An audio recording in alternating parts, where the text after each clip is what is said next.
Greetings, programs, and welcome back to CK2.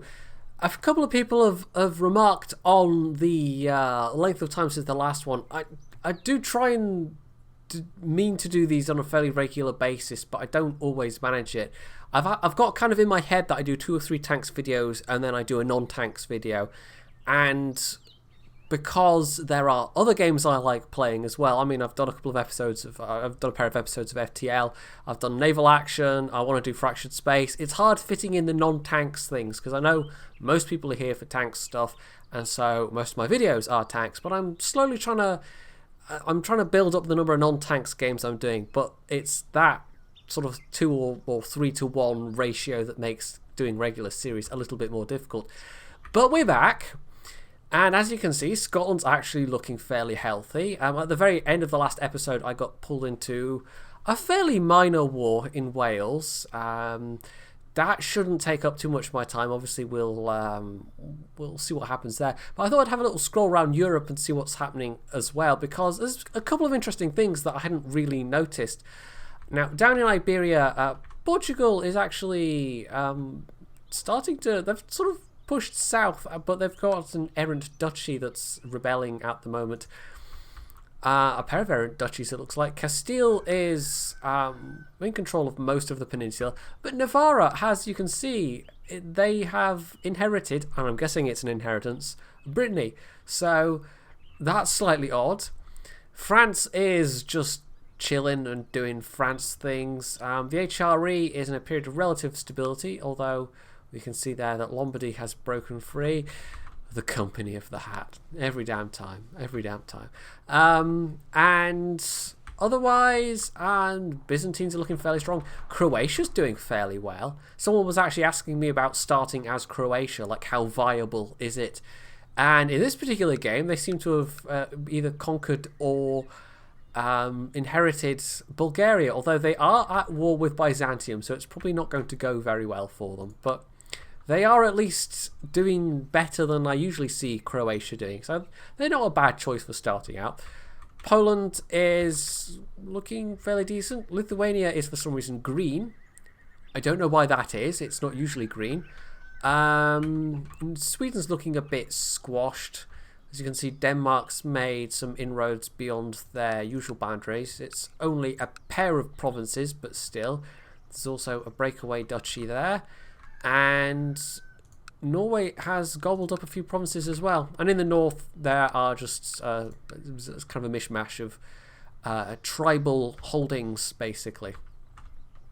And then further east, Georgia's gone, pretty much. But Alania's doing alright, so, you know, that's quite interesting. Cumania, Volga, Bulgaria, Perm.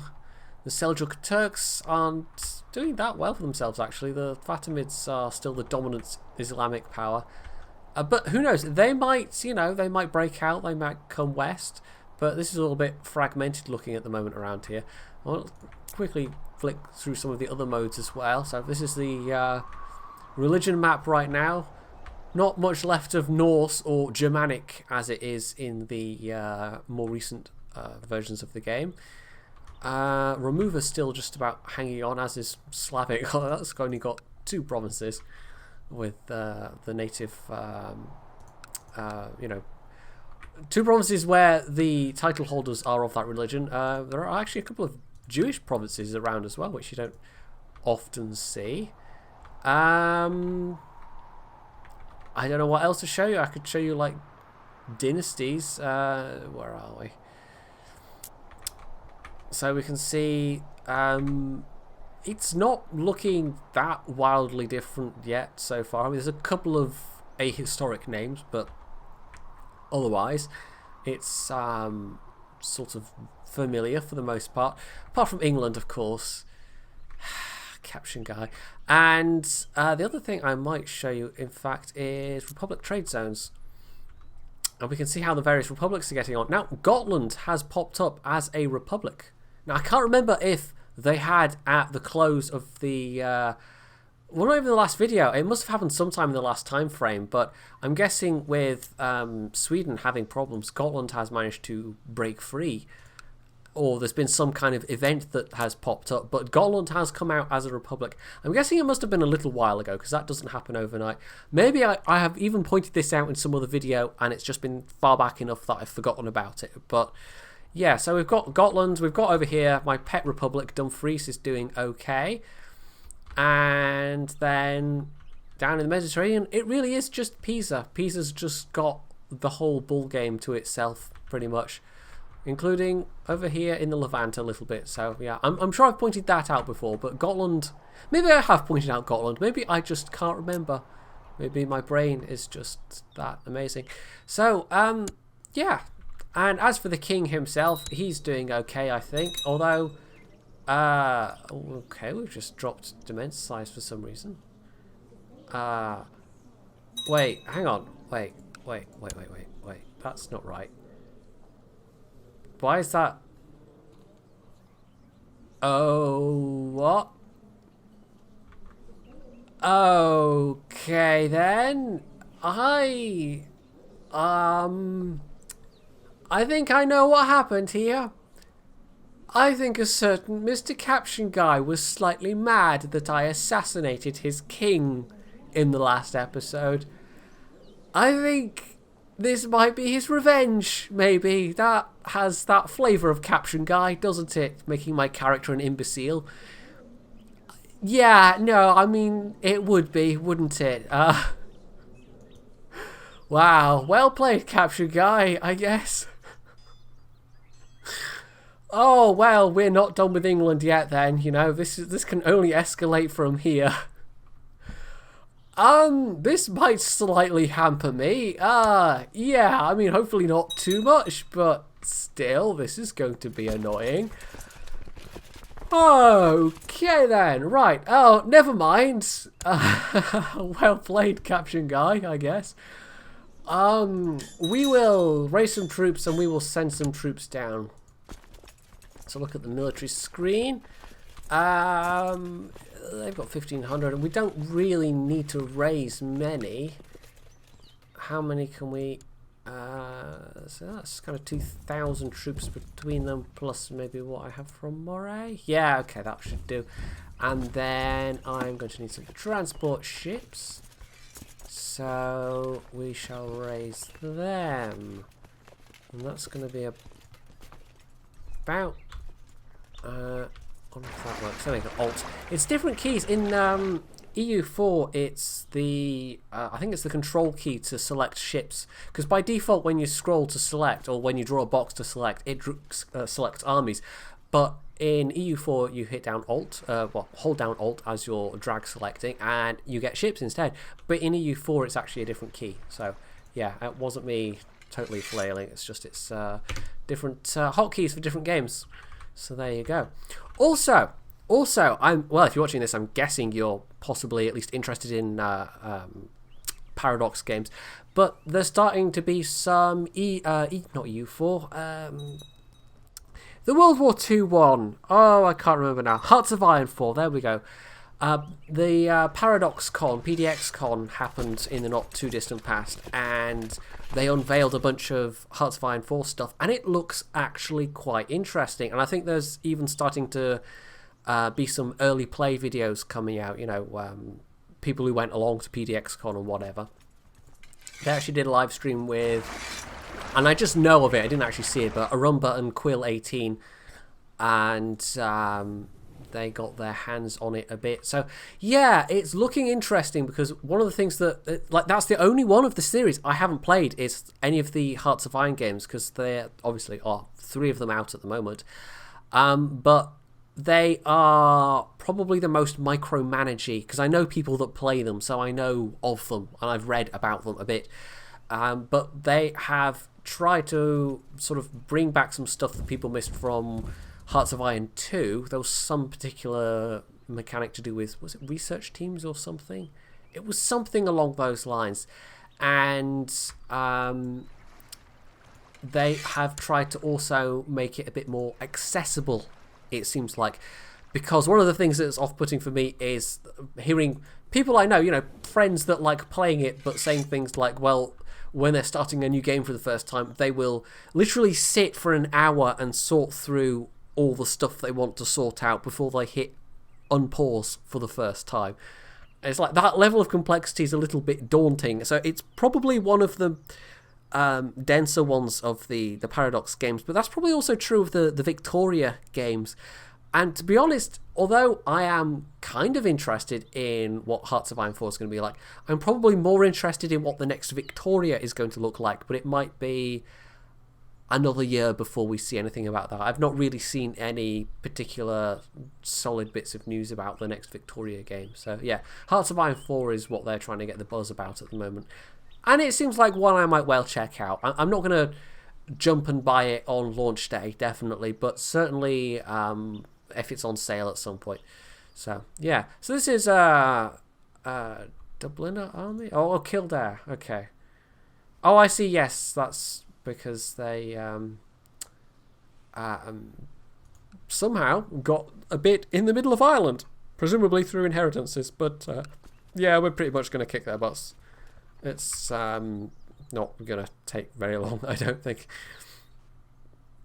So I'll actually speed this up a bit because this is just the usual thing of sieging being so interesting. We can have a quick look actually at technology. No, we don't really have many points to spend there. Yeah, Yoda the Second seems fairly well set to become the next king. God damn it, Capture Guy. God damn it.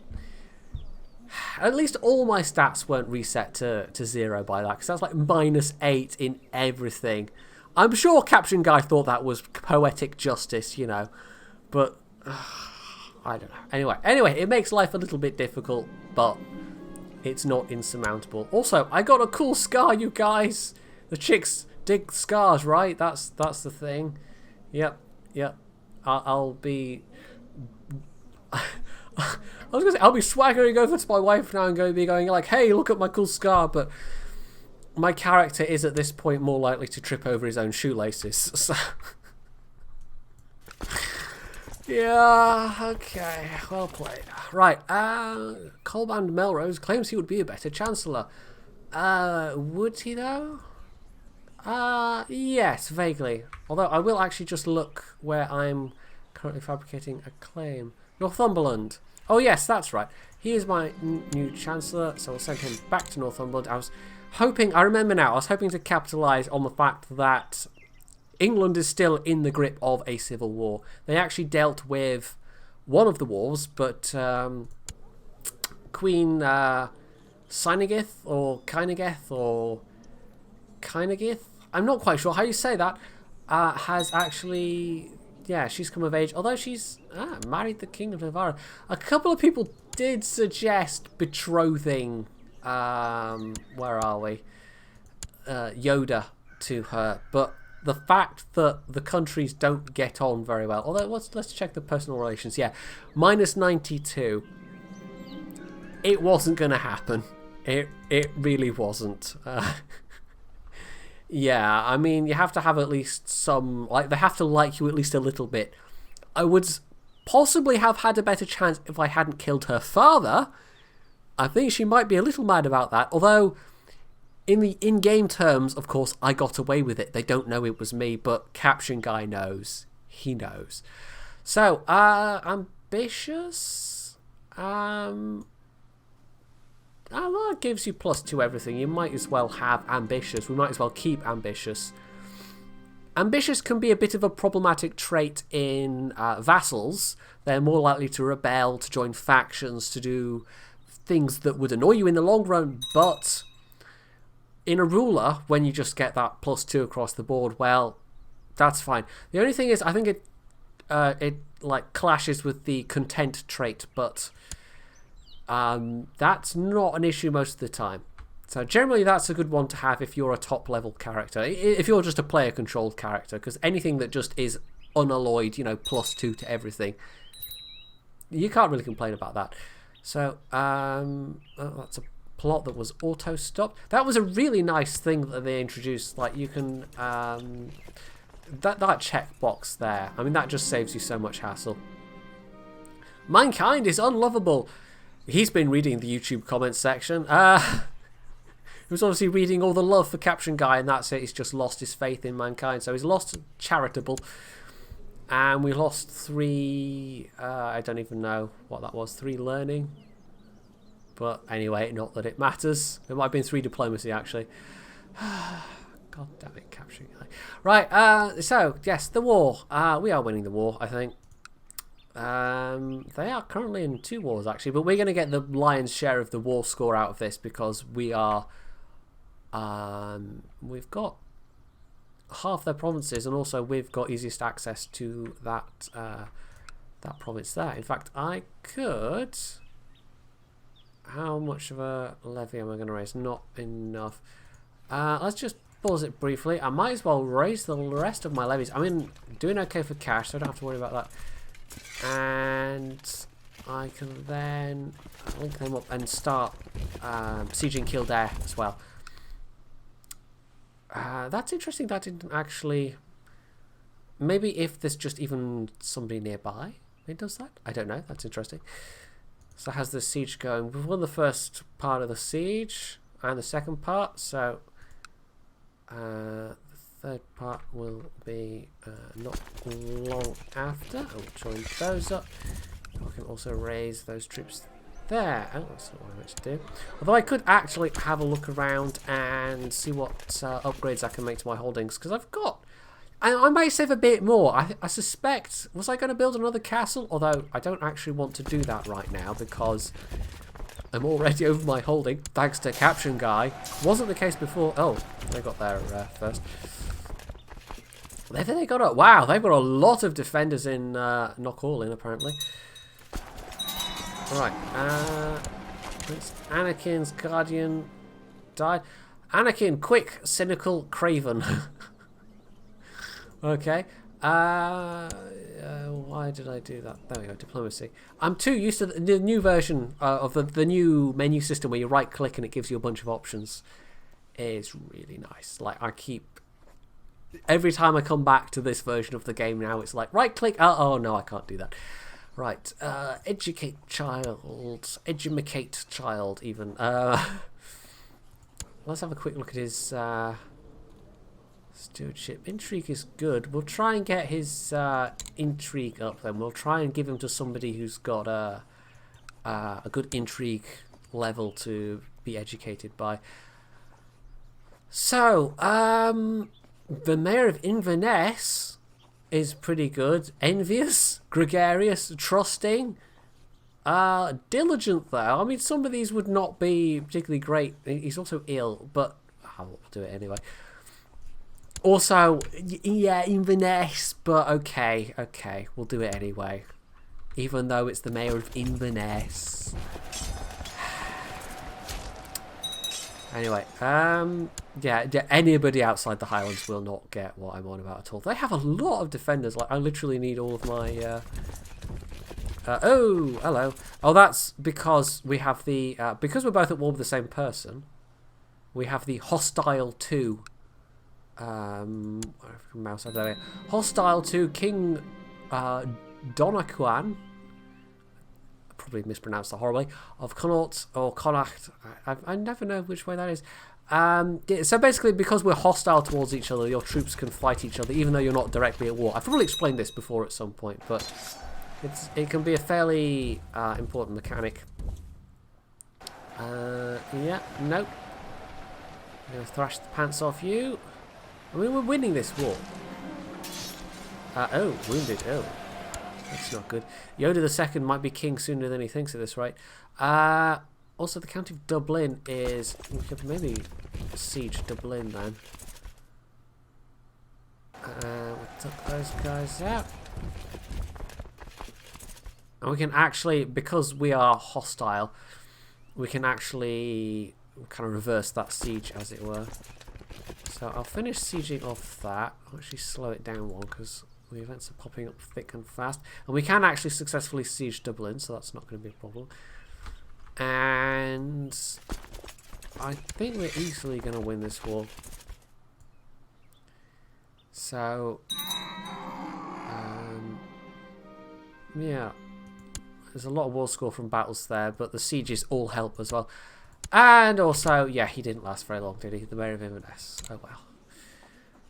Educate child. It's fine. It just means Anakin didn't have time to pick up the Inverness accent. It's such a super local joke to make. Like, nobody's going to get that. Nobody. Oh, but I made it anyway. Cynical, deceitful. I mean, we're really role-playing with Anakin here. We'll give him to Duncan MacJedi. And we also need a new spy master. Yeah. I mean, he's probably the best of the crop at the moment. We can also have this Maldred guy. I don't know. I think because if we put him, we get a small relations bump. Although, actually, if the spy master doesn't like you, that can actually end up being bad.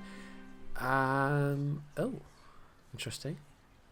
The Virgin has appeared. I have been blessed. Gained 30 piety. Didn't need it, but you know, at least it's not a terrible event. Also, Jason is of age. Yes, I am still slightly embarrassed that I didn't. I'd heard of Jason Solo, but I knew nothing of his, you know. But I don't follow the expanded universe stuff at all. So I can, if I'm willing to wait, there's a couple of countesses here I can try and marry him to. Gallic Mursky, or Galich, probably Gallic. Yeah, that's probably over here somewhere. I'm not sure we want to end up. Although the thing is, your son, whoever it is, your relative, ends up just going to that court unless they're an independent, you know, whatever. Like, for instance, Dyfed down there is the Duchy of is it Duchy of Dehubath? It's not going to be absorbed into your kingdom, but it's spreading the dynasty around, I suppose. I could just keep him inside the... oh, he's Norwegian. How did he end up being Norwegian? His mother was Welsh, and his father was Scottish, and he's Norwegian. Well, that's probably... Who was his... I don't even know who was bringing it up, but it must have been someone Norwegian, because that kind of culture flipping can occur if they're being brought up by somebody of a different culture. So, it's more often to do with what culture their parents were, but it can be changed by who you educate them with as well. So, why am I... No, arranged marriage, there we go.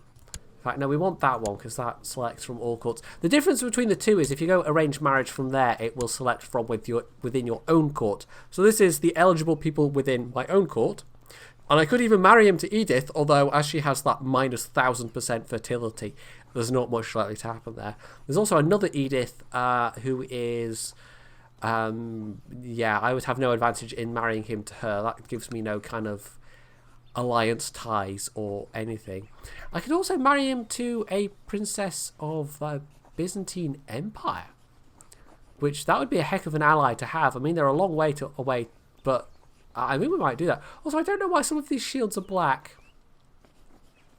That might be a DLC thing. Every time I go back to version 204, I have to remember. I should take a screenshot or something. Although even then, it would actually have to be about 3 or 4 or 5 screenshots, given the way the launcher looks. But I have to manually uncheck all the DLC, and because Crusader Kings 2 and EU4 is the same as well, it comes with all these like little bits of, you know, portrait pack and shield pack, and you have to uncheck a lot of them. It'd be really nice if they put in separate kind of tabs for like the major DLC and then the cosmetic DLC, but they don't. It's all just lumped in together. So every single time I do this and go back to this older version of the game, I have to try and remember which DLC I actually had active, and I mostly get it right, but apparently I've slightly mucked it up because a bunch of the shields are black. And I noticed that with, who was it? Yeah, the Spanish dynasties have got black shields as well. That's because I didn't have the right DLC quite selected. So yes, no, I don't know why I've done that. Anyway, now I'm getting sidetracked. Right, let's get him married off. The plus side is also if I pack him off to another court, if I actually marry him to a countess rather than the princess of Byzantium, I don't then have that penalty for him sitting around in my court without land of his own. I don't know. I could marry him off, but having Byzantium as an ally, because I would get an ally out of this, an alliance. Well, that's a matrilineal flag. Yeah, I mean, it's very prestigious, and also Byzantium as an ally. He's apparently my cousin. Huh. We've obviously intermarried at some point before, and why not? We'll do that. So, yeah, where back in the family tree is that then?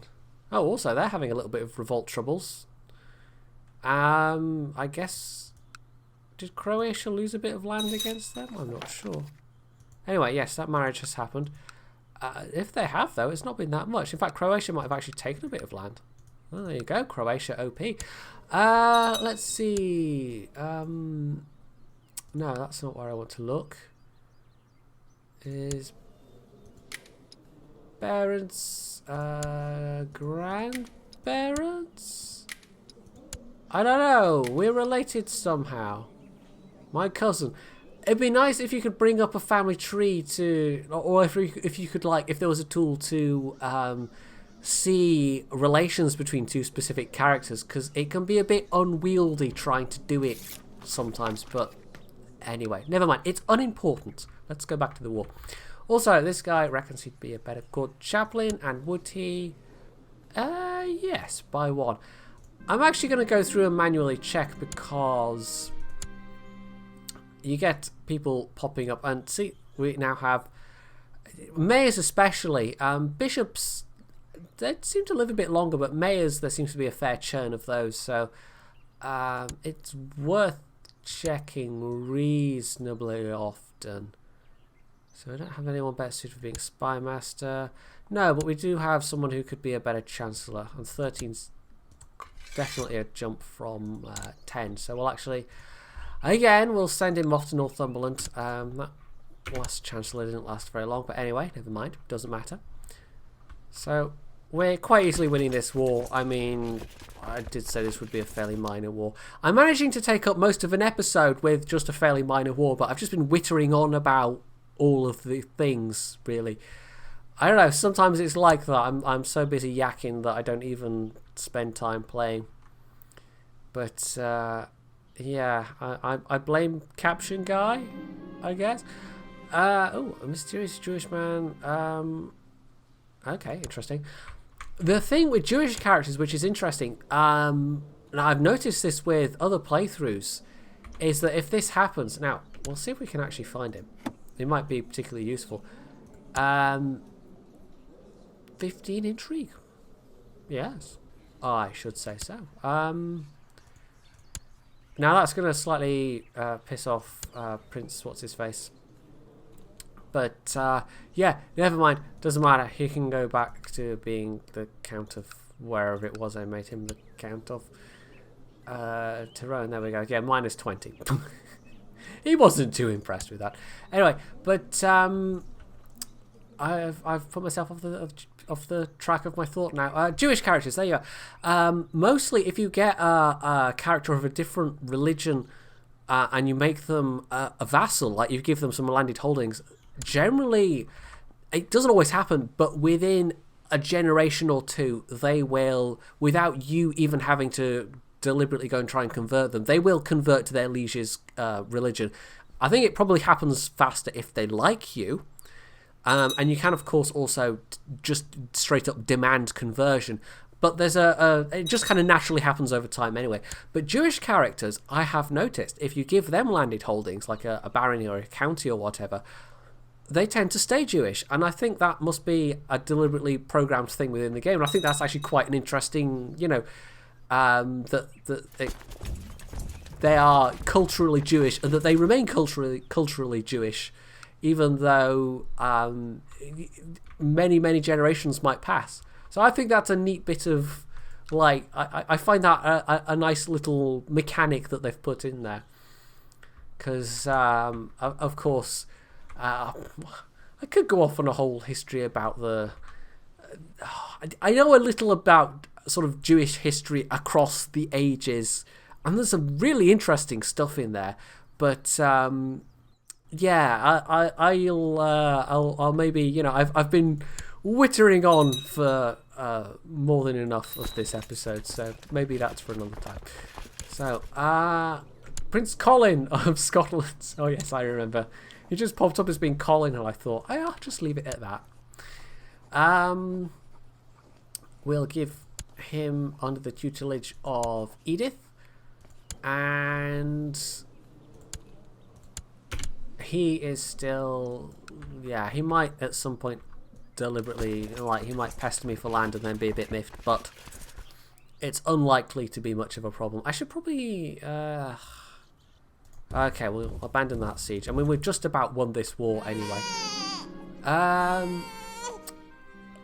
Ulv. Well, that's because he's Norwegian. I wasn't expecting to have to name somebody so soon. Oh, Jedi names. Well, last time I tried to come up with one off the top of my head, I went with Jason. So, I don't even know. I'm drawing a blank now. I should just do what I've done with some of the previous FTL series. I should just actually have like a list of names next to my desk. Do you know, it's not even gonna be a Jedi name, it's just gonna be a random Star Wars name. And yeah, this was one of the hangers-on of Jabba the Hutt's court. And I don't know why that particular name was popped into my head, but there you go. He's now going to be young Prince Reyes. Yes, it's a fine old... Not even a fine old Jedi name, it's just a random Star Wars name that my brain supplied me with. So there we go. We might as well beat up that army as well. And we're doing quite well on Dublin. We don't need much more war score now. That hasn't taken me up any further though, that battle, unfortunately. It looks like we are going to have to finish her out by sieging. Yes, you're a completely minor character. It does have a claim on Lothian. Let's just quickly check Lothian. But no, that's a different dynasty. So he's got a claim, but not particularly. Oh, the Macduffs, weren't they? Oh, we're probably going back a fair few episodes with the Macduffs. Yeah, sure, why not? It can become a Knight Hospitalier. Is it still pointing me at, it's pointing me at Italy. I don't know why. I have another scar, you guys! Seriously, I'm getting so many scars. It'd be actually quite cool if you could have, multiple, like, you have the multiple scar traits and you just face covered with scars. That'd be kind of awesome. But no, sadly, that's not a thing. Yes, so this war's taking a little while. We're nearly there, but yeah. Right, an event. What? Wow, an event even. I don't know. It's late. I was hoping to get this recorded in time today for having it out tomorrow, but it's more likely at this point that I'm gonna finish recording and then have it transcode overnight and then do editing tomorrow, and then it'll be like, yeah. I know my video output's been a little spotty lately, like it's not been consistent. I'm still aiming to get videos up kind of like 5 days out of 7-ish, but yeah, I'm definitely not doing it, so yeah, I don't know. It's just been since Christmas. It's been... I don't know what it is exactly. I mean, there's various things happen. Like today, for example, I was busy for a lot of the day, and then I came home, and then it was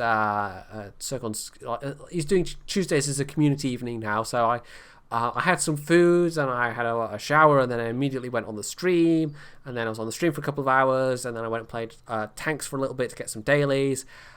Which if I'd not played tanks, I probably could have squeezed out another hour and a half out of the day. But yeah, the transcoding time of these videos alone, it takes a little while. So yeah, I mean, I suspect like at least 50% of it is just poor planning on my part. But the fact that my internet, like I can only really upload videos overnight, my internet also leaves me.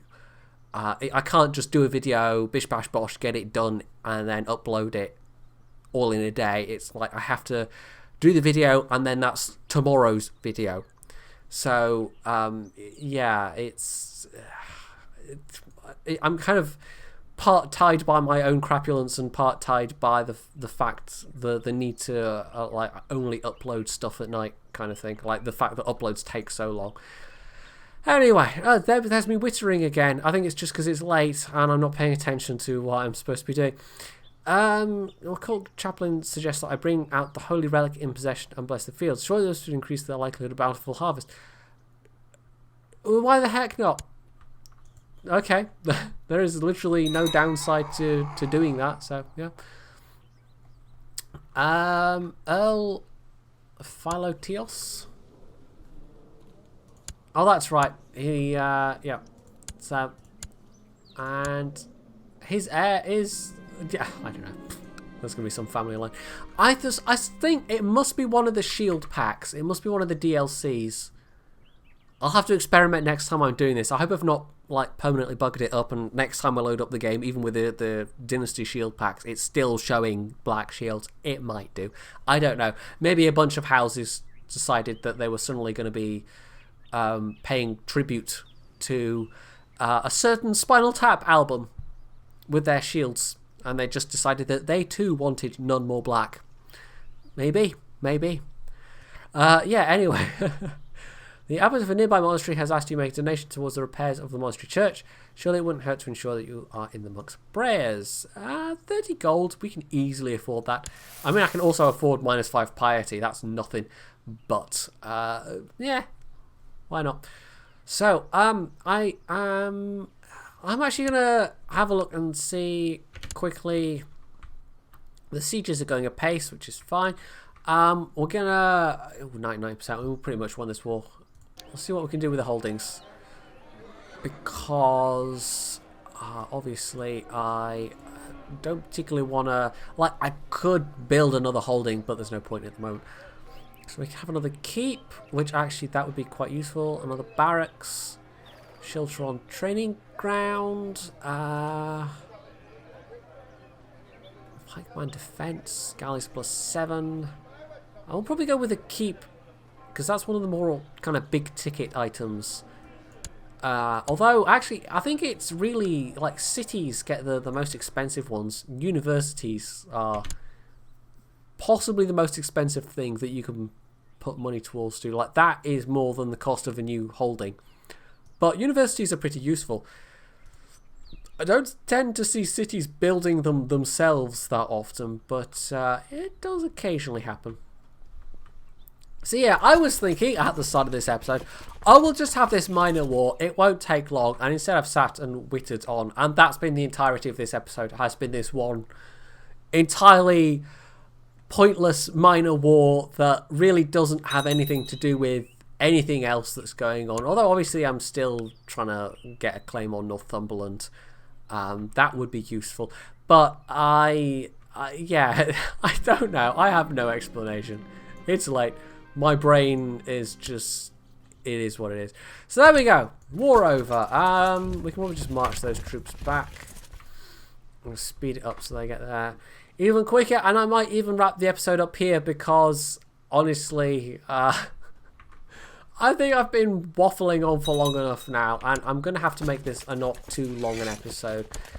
I was saying after that bumper hour-long episode that I was going to have to be a bit more careful in future, and yeah, that upload took a long time. It really did. But we'll just have a quick last check around the place. Can I get more retinues, for instance? I can. More retinues might be useful. People were saying I should just kind of like min-max it, like I should just go for the retinues that give you the most for the least kind of thing. Because I think I was holding out. Yeah, that was right. I was holding out for a cavalry retinue, but they're quite expensive. I don't know. Maybe it is worth just getting one of the cheaper ones. Although, having said getting the most for the least, actually, in this earlier version of the game, the retinue sizes are all capped at 500, whereas in more recent versions, obviously if you've been playing, you'll know that the retinue sizes actually vary as well. So it's not so much the numbers of troops, it's more how much they cost. I could get just a pure pikeman retinue, which makes them... I mean, they're better defensive troops rather than offensive troops. If you want offensive troops, you want really archers and infantry. Or I could go for this shock retinue, which is a bunch of extra heavy infantry. And then after that, I'd probably want more like a defense retinue and a Shiltron retinue, maybe. We might do that. We'll go for a shock retinue then. We'll get some more heavy infantry in there.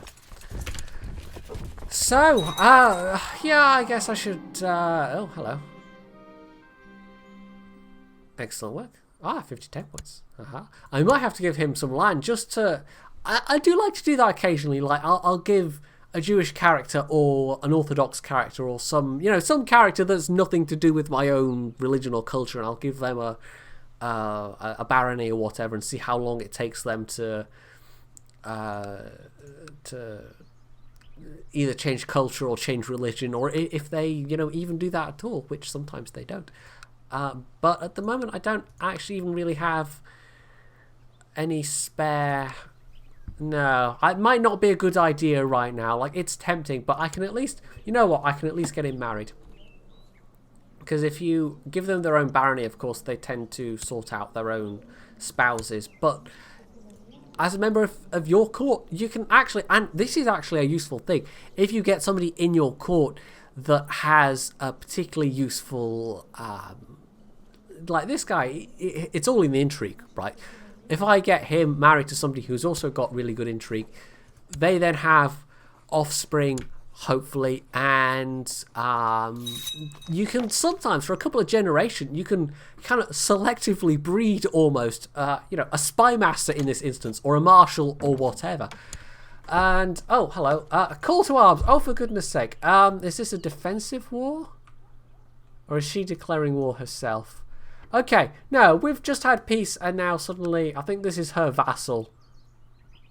Oh, maybe? I don't know, but we're right back at war in Wales. Again, we have ended this episode exactly where we started it. Okay, just hashtag just Crusader Kings 2 things?